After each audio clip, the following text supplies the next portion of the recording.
Hello everyone, so nice to see you all back. Today in this episode we're going to concentrate on how to make some Bitcoin with a bank transfer. We're going to be using our credit cards today in order to buy some Bitcoin. Let's see if if the commission is going to be less than the commission that we had in part 1. If you remember from the previous video, the commission that they kept us at the Bitcoin ATM, it was quite massive. It was in the range of $100. Today we're going to try to do the same, but with a credit card, and let's see if the commissions are going to be less. As well, we're going to see our initial investment, how much money has done. I have actually done the video for the credit card a bit earlier, so we're going to see some increase in value because Bitcoin, as you probably already know, is skyrocketing these days. In this video we're going to download a few applications in order to control our Bitcoin. One of the very useful that I have found out there is Coinstats, which is actually showing you how many cryptocurrencies are out there. There are thousands of them. Are you aware of that? There are plenty of cryptocurrencies out there like Bitcoin. They all called altcoins, alternative coins. There are thousands of them, and each one of them, it has a particular job that it claims that it can do. So we're going to be analyzing that over the next videos, which coin does what, but we won't be really concentrating on that. My aim with these videos is it's a little bit different. My aim here is to fuse the proper business world with cryptocurrencies and Bitcoin, and we're going to try to see together if we can actually blend them in a way that they can work together and in a proper legal and legit way. One of the first things that I'm going to try to do is to control somehow and check the prices of my Bitcoin and eventually of any other altcoins that we may buy in the future. I have found a great application to do so. It's called Coinstats. We're going to download it together. I mean, it's not like a rocket science. You just go to App Store or Google Store, whatever phone you have, and you download Coinstats. Coinstats, it has literally all of the coins, altcoins, Bitcoin, coins or tokens that they are out there. They're all there, and you can check prices of each one of them. There's a little bit of a confusion out there as about what is a coin and what is a token. Coins are the ones that they have blockchain of their own, like Bitcoin, Ethereum, Cardano, EOS. We're going to analyze all these coins in the future. Tokens are actually the currencies, if I can put them this way, that they are based on one of the coins.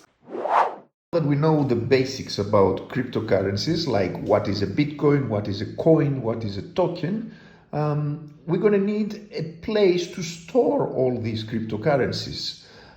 There are hundreds of different wallets out there that you can place Bitcoin or altcoins, but my very favorite personal wallet / cryptocurrency bank is Celsius Network.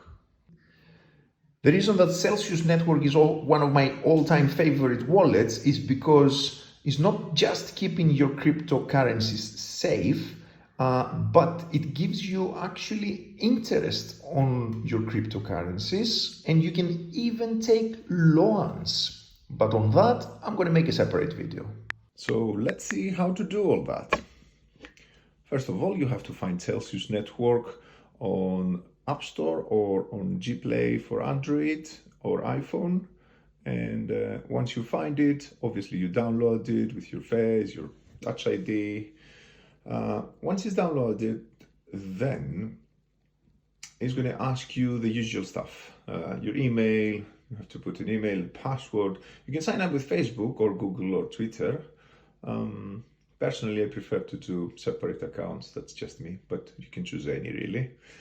In the end, it's going to ask you to create a PIN, and voila, there you are. But because it's a very, very legit company, it's going to ask you to do the KYC, which means know your client. That means that you're going to have to prove who you are.